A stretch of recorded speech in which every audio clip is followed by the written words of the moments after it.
How Dennis Rodman never talked to Michael Jordan and Scottie Pippen. Now, as we all know, Dennis Rodman won 3 NBA titles with the Chicago Bulls, whilst playing alongside Michael Jordan and Scottie Pippen from 1995 till through 1998. But during an interview of In Depth with Graham Bensinger, Rodman talked about how he never spoke with MJ or Pippen during his time in the Chicago Bulls, outside of their interactions on the court. Why not speak to your teammates then? Well, I didn't think it was important. I thought it was important for me to go there and win. You know, it wasn't, I don't have to have a job to speak to people. So I don't, me and Scott, we're cool. Me and Scott, we're cool today. You know, we're a little older, we're a little wiser, but we're cool today. I mean, me and Scotty never had a conversation. Me and Scotty and Michael never had a conversation in 3 years in Chicago. Only time we had a conversation is on the court. That was it. And nobody believes that. Now, how is that even possible? Not one conversation in 3 years? Crazy, or is it? Now, obviously this statement came from Dennis Rodman. Whether you trust him or not, I haven't heard Pippen or Jordan deny it, but I do believe that they did have conversations, just very rarely, if ever. Obviously Jordan and Pippen were close, but according to Dennis Rodman, he never spoke to them, which, I mean, it is surprising since they won 3 NBA championships, but is it that surprising when you break it down, which is what we're going to do in this video? There were 2 versions of Dennis Rodman, maybe even more than that, but we had the party animal Dennis Rodman, and we had the basketball player Dennis Rodman. Like, I'm not joking, watch his documentary, which it's amazing if you haven't watched it, because I'll leave a link in the description. Watch his documentary. Anyway, the Dennis Rodman before he became the tattered, pierced, party animal Dennis Rodman played in Detroit during the late 80s, early 90s, when the Pistons were known as the Bad Boy Pistons. They were notoriously ruthless to players who drove in the paint and would repeatedly slam opposing players to the ground. They did it to almost every player, but especially to Michael Jordan, Scottie Pippen and the Chicago Bulls, simply because the Bulls were the young upcoming team who were eyeing the Eastern Conference Championship. As such, the Pistons were especially brutal to Scottie Pippen and Michael Jordan and would knock them around really hard, which is why I'm making this video, because as you can see, Rodman wasn't afraid to play hard. He would do whatever it took to win the game, and if it meant tackling an opponent to the ground or absolutely hammering them, well, he would simply do it. Very tough out there. Again, an unnecessary hit taken by the Pistons as Scottie Pippen was racked up.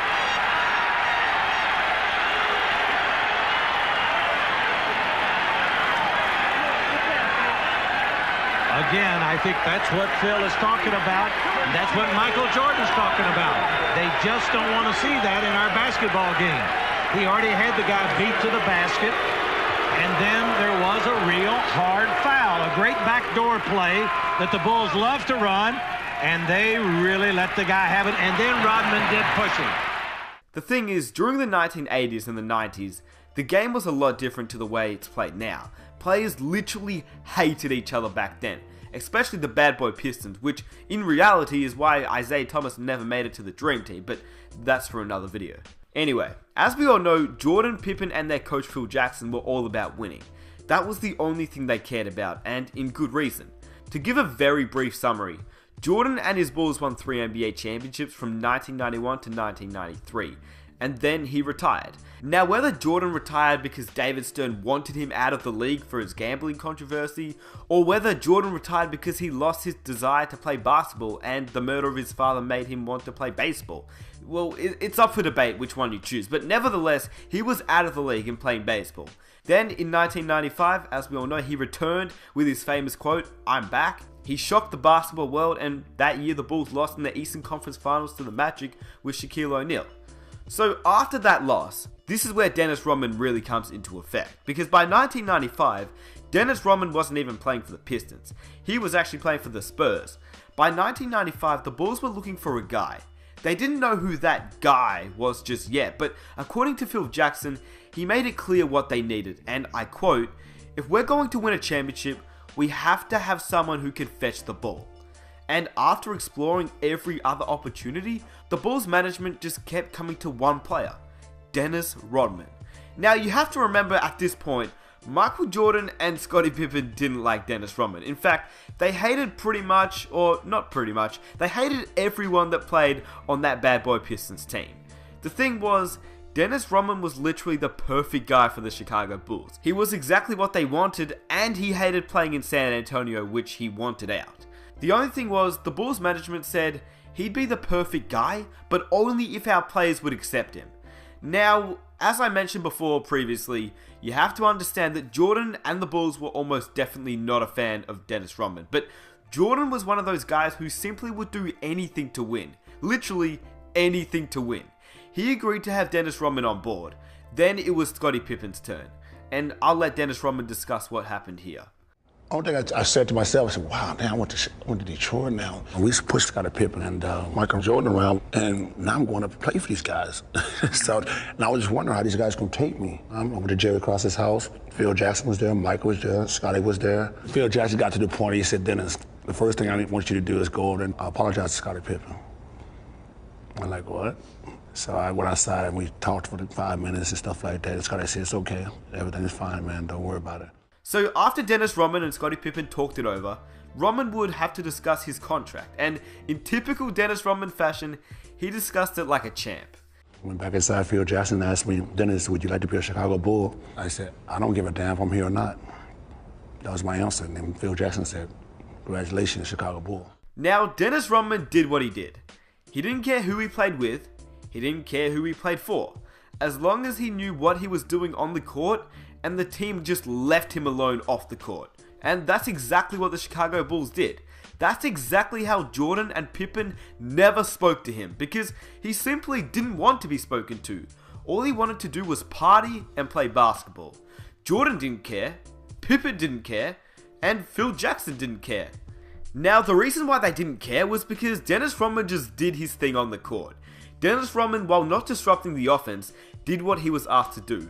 Rebound on both ends of the court, play furious in your jersey defense, and take care of the dirty work, if you will. Now, Dennis Rodman, he would get 3 points, 20 rebounds, couple steals, a couple blocks.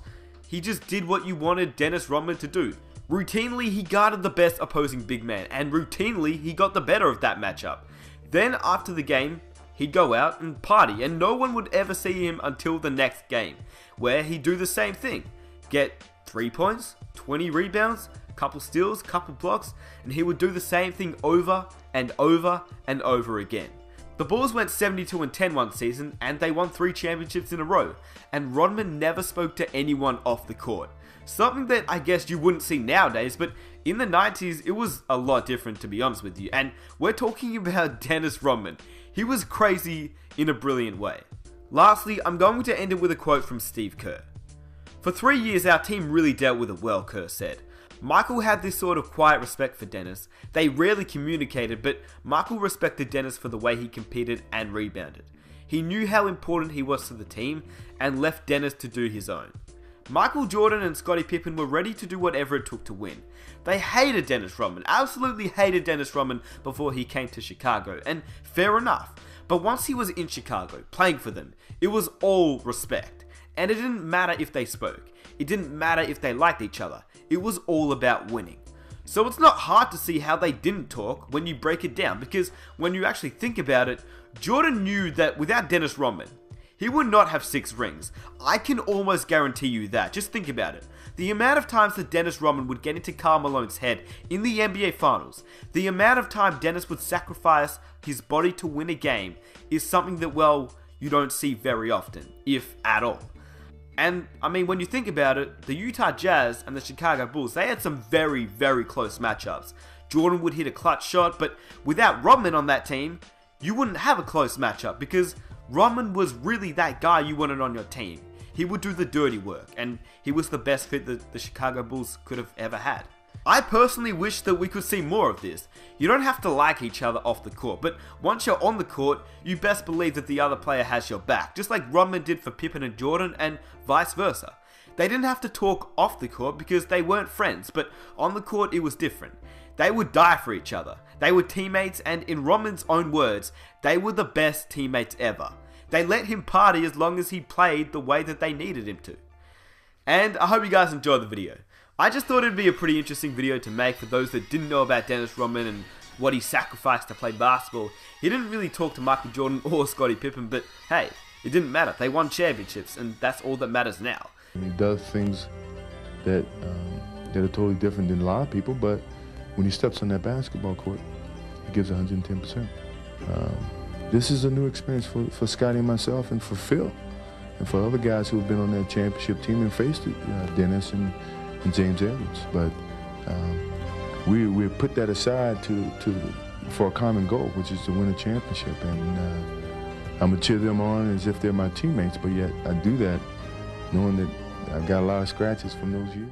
If you enjoyed this video, please subscribe for more videos just like this, and comment some of your own ideas that you'd like to see, because, well, it can be to do with Dennis Rodman, it can be to do with the current NBA, it can be to do with anything NBA related, and I'll do it for you guys.